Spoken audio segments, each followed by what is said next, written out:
Good morning, student. Our next point is misuse of medicines. Misuse म्हणजे चुकीचा वापर. आता कसा मेडिसिनचा चुकीचा वापर होतो तो पहा. Sometimes some people take the medicines without prescription of doctor. हे तर आपल्याला बऱ्याचशा वेळेस दिसतं की आपण घरचे सुद्धा डॉक्टरच्या सल्ल्याने किंवा सल्ल्याशिवाय कोणतेही औषध घेतात. डोकं दुखलं, सर्दी झाली, पोट दुखते, मेडिकलमध्ये जातात आणि न सांगता ते कोणतेही औषध घेत असतात. Overdose of medicines may affect our body. पण जर तेच मेडिसिन जर जास्त प्रमाणात खाण्यात गेले किंवा रेग्युलरली खाण्यात गेले तर त्याचा त्रास होत असतो. For example, overdose of painkillers may damage nervous system, excretory system, liver. आपण जर पेन किलर म्हणजे निसिप्लस वगैरे असे जे पेन किलर भेटतात की अंग दुखतंय घेतला पेन किलर, डोकं दुखतंय घेतला पेन किलर. हे पेन किलर्स जे आहेत, पेन किलर म्हणजे ते फक्तच शरीरातला जो आपला आजार आहे किंवा आपल्या शरीराचं दुखणं आहे तेच बरं नाही करत, पण त्याचा ॲडव्हर्स इफेक्ट सुद्धा आहे. हे जे मेडिसिन्स आहे ते काय शरीराला चांगले नाही. त्यामुळे हे विचार करून आणि डॉक्टरच्या सल्ल्यानेच घ्यायला हवेत. Otherwise nervous system, excretory system आणि लिव्हर हे डॅमेज होऊ शकतात. Overdose of antibiotics may lead to nausea, stomach ache, dysentery, rash, white patches on tongue.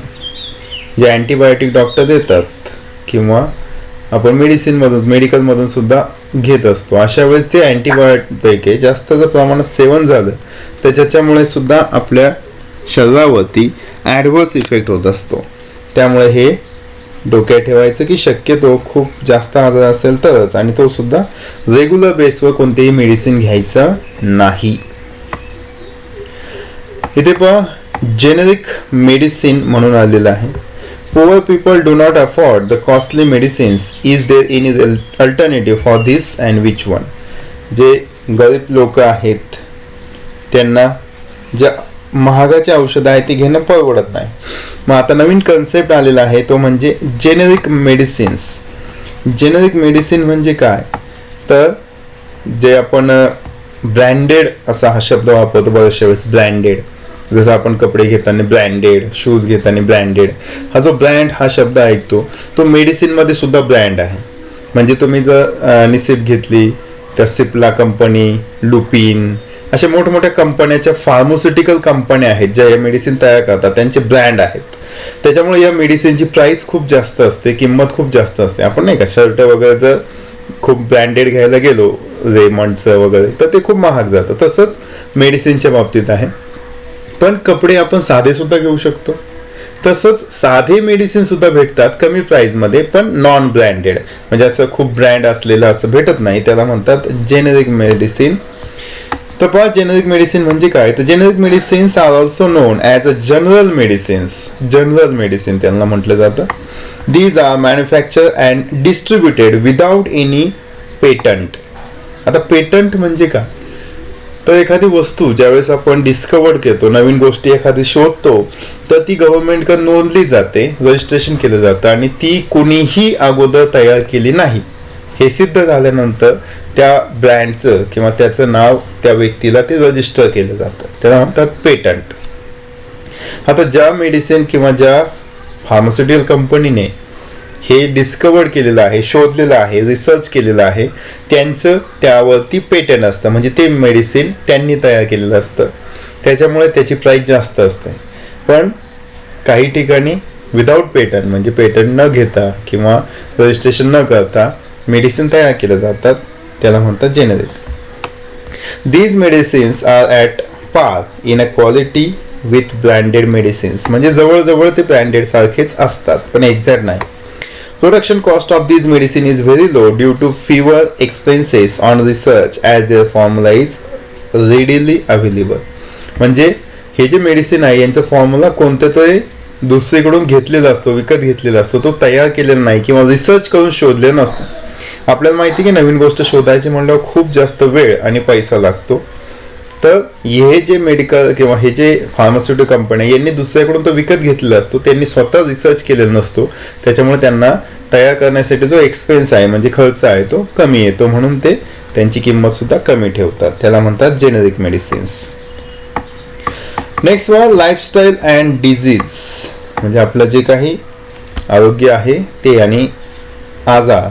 Lifestyle includes the daily routine and the type of food. रोजच्या जीवनात आपण कसं behave करतो आणि कसं खातो त्याच्यावरती सगळं डिपेंड आहे.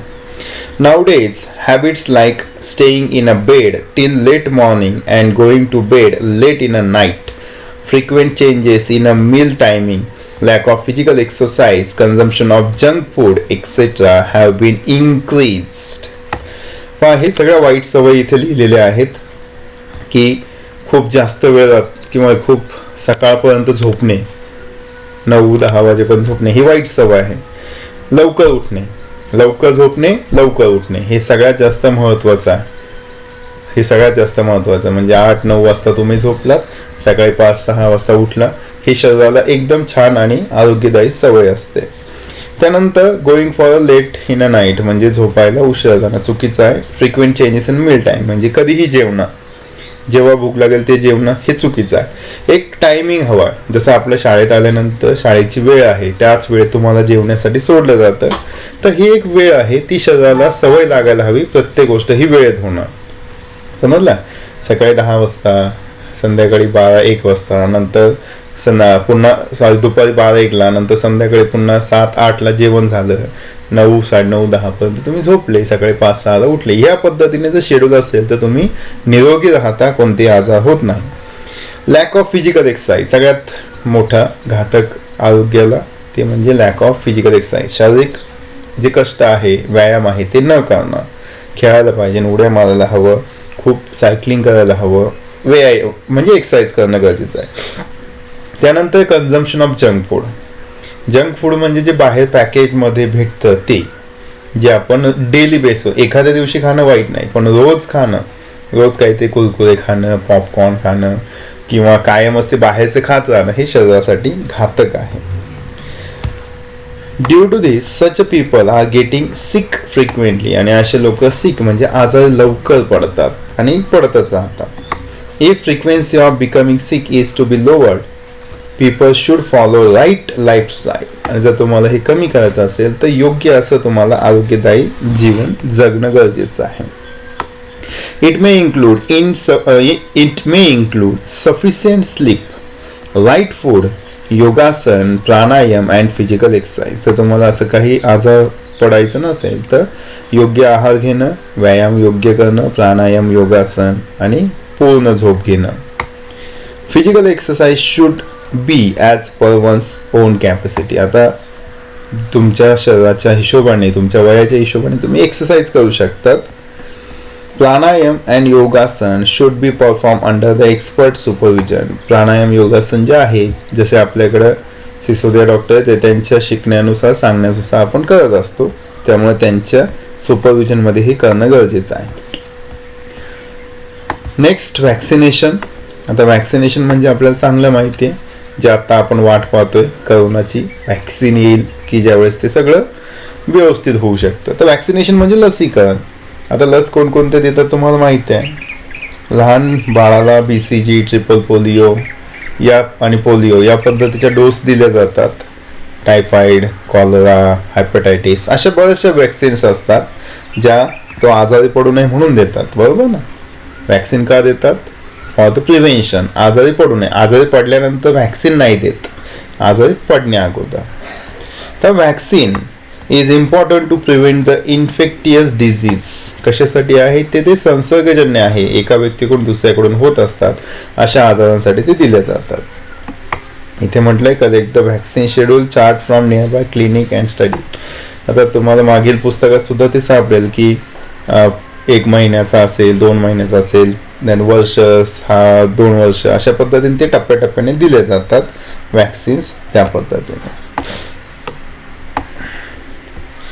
What do you know? Government of India declared the Pradhan Mantri Jan Aushadhi Yojana on 1st July 2015. In this scheme, best quality medicines are made available in affordable price to the citizens. Jan Aushadhi stores are launched for this purpose. Indian companies export the generic medicine on a large scale. However, those medicines are sold under brand name with high price in India. In America, 80% medicine used are generic. Due to this, hundreds of billions of money is saved. आपल्याकडे मात्र ब्रँडेडच्या नावाखाली खूप जास्त पैशात गोळ्या औषधं विकले जातात. अमेरिकेत मात्र जेनेरिक मेडिसिन 80% वापरतात. आपल्याकडे आत्ताशी कुठे जेनेरिक मेडिसिन वापरायला सुरुवात केली. हे महत्त्वाचे दिवस आहेत, कायम लक्षात ठेवा. 7 April world health day, 29 September world heart day, 14 June world blood donation day and 14 November world diabetes day. हे डेज लक्षात ठेवा, आपल्याला महत्त्वाचे आहेत. लास्ट पॉइंट, ब्लड डोनेशन, रक्तदान. 1 unit blood donated by person can fulfill the need of 3 person at a time. For example, RBCs, WBCs and platelets. म्हणजेच एका व्यक्तीला एक ड्रॉपमध्ये हे 3 गोष्टी सेपरेट करून 3 व्यक्तीला देता येईल. काहींना रेड ब्लड सेल्स लागतात, काहींना व्हाईट ब्लड सेल्स लागतात आणि काहींना प्लेटलेट लागतात. ती 3 गोष्टी 3 व्यक्तींना देता येतात. One can save the life of 12 person by donating the blood for 4 times a year. म्हणजे एका वर्षात आपण जास्तीत जास्त 4 वेळेस, म्हणजे प्रत्येक 3 महिन्यानंतर जो 18 वर्षाच्या पुढचा व्यक्ती आहे, हेल्दी पर्सन आहे, तो वर्षातून 4 वेळेस ब्लड डोनेशन करू शकतो. आणि it is good for us and good for our society. आपण एक प्रकारे दान करत असतो, त्यामुळे हे चांगलं आहे. तर या ठिकाणी हे चॅप्टर संपला आहे. एक्सरसाइज व्यवस्थित सॉल्व्ह करा. काहीही अडचण आली तर मला विचारू शकता. ठीक आहे.